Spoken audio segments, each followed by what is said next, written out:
জুমার রাত, বৃহস্পতিবার সন্ধ্যা থেকে নিয়ে শুক্রবার সন্ধ্যার আগ পর্যন্ত পরিমাণের সবচাইতে বেশি করতে হবে যে আমলটা, সেটা হলো দুরূদ শরীফের আমল। নবী করিম সাল্লাল্লাহু আলাইহি ওয়াসাল্লাম বলেছেন, আকসিরু আলাইয়া মিনাস সালাতি মিন ইয়াউমিল জুমআতি ওয়া লাইলাতিল জুমআহ, তোমরা জুমার দিন এবং জুমার রাতে আমার প্রতি বেশি বেশি দুরূদ পাঠ করবে, দুরূদ প্রেরণ করবে।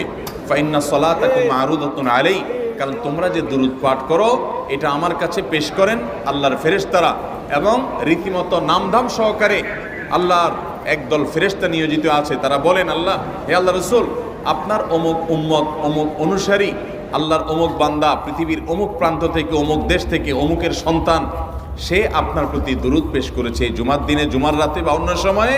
এটা নবী করিম সাল্লাল্লাহু আলাইহি ওয়াসাল্লামের কাছে রিপোর্ট দেওয়া হয় আল্লাহর নিযুক্ত ফেরেশতাদের মাধ্যমে।